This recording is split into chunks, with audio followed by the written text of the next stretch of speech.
This is Henry Frederick of Headline Surfer, and this is the Roundtable, our weekly public affairs and news show for online viewers. To my left is Bob Tolley, resident watchdog of New Smyrna Beach for about a dozen years.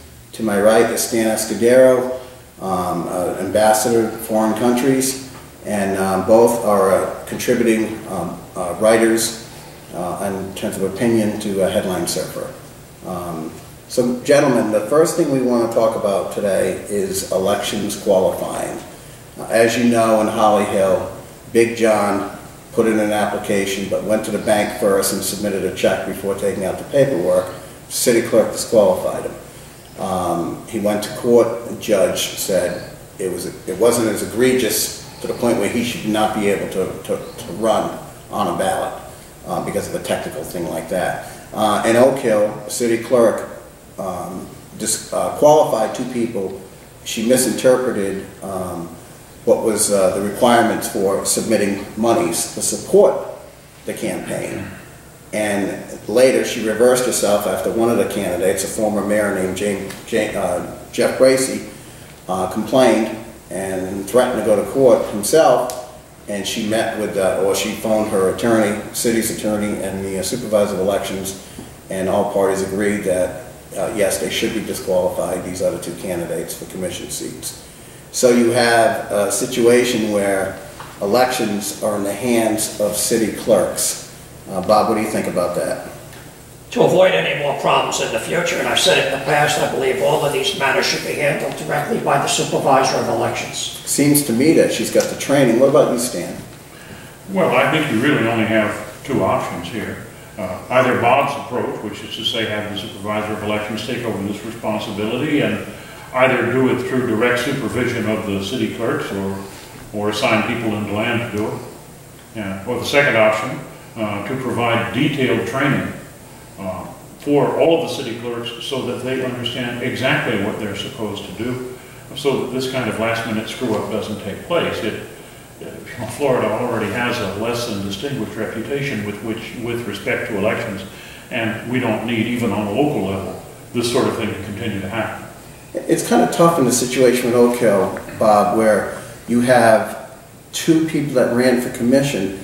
They're only going by the advice they were given by the city clerk, and yet they're disqualified. One could say, well, they should know the rules. But if the rules are presented by someone in a position of authority to qualify or disqualify, seems kind of a harsh punishment in that regard. I agree. So what's the remedy? Is it taking over? Is it more training? Either of those would work, but I mean, the way you described it, one is compelled to ask, how are they informed of the rules? Is each candidate or putative candidate given the opportunity to go by and pick up a set of rules at a certain place within a particular time period? Does everyone know where to go? How does this information get out? How is it made available? I don't know the answer to any of those questions, but it seems to me that there has to be a known and continuing procedure, which is the same for everyone, and only if one can ascertain that everyone had the same opportunity and everyone should have known and didn't take advantage of, well, then perhaps a person can be disqualified for failing, but otherwise it's not clear that it's the responsibility of the candidate. It could just as easily have been the responsibility of the clerk. Well, I find it a little disturbing that not only you had candidates either being added to a ballot because of judge's intervention or being knocked off of a ballot through no fault of the candidates themselves, unless one could question whether they had the responsibility to know the rules themselves.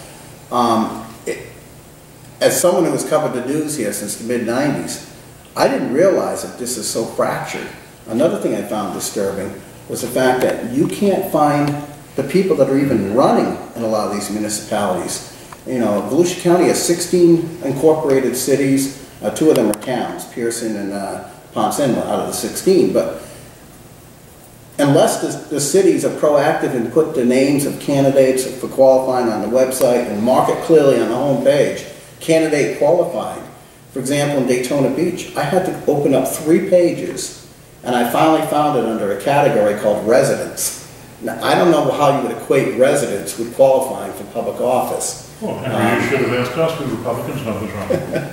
I just think that this is another reason why you had a lot of people that went unopposed. And I have a feeling that this is an intentional thing where incumbents preserve their seats, because if there's no knowledge.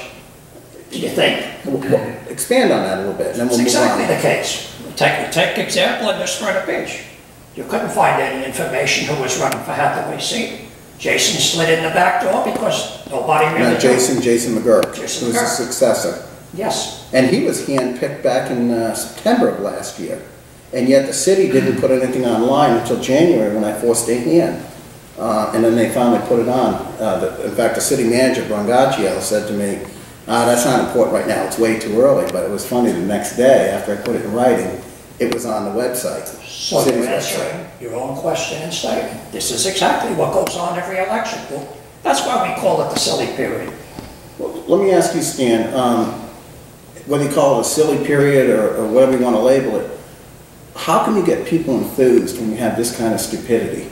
You know, clerks that aren't trained properly and dealing with these things. Yeah, but an office of supervisor of elections that has like a uniform website that lists candidates countywide, why not include at least a listing of the municipal elections on that same site, even if it's the city clerks themselves that are handling the elections? Well, Henry, I think what you're touching on is part and parcel of a larger problem, maybe even on a national scale. I mean, there is a reason why people are not enthused about elections, and why voter turnout in both primaries and general elections is so low. Yeah.